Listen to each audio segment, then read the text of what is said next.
Sobrang dala nga namin lumabas, kaya pag lumabas kami, ginagawa na talaga namin ang lahat. Ngayong araw nga ay marami kaming pupuntahan, kaya naman samahan nyo kami.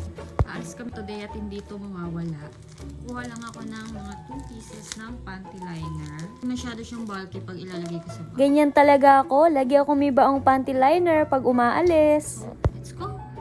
Ang first stop nga namin ay sa BIR. Dito nga kami dumaan sa bypass kasi nga, ang balita namin, nagkalat daw ang LTO. Kabado 20 pa nga, baka ma-12K yan kami. 500 pesos nga lang ang budget namin pang Noche Buena. Nakuha ko na nga yung kailangan namin dito. Kaya naman, papunta na kami ng Bustos, dun sa bahay ng kaibigan namin. Kung ako nga ang tatanungin yung mga mare, ayoko talagang dumaan ng bypass. Nakakatakot. Sobrang init pa nga mga mare. Tumatago sa balat. Buti na lang, nag-sunscreen ako. Nandito na nga kami sa Bustos at muntikan na nga kaming tumaob.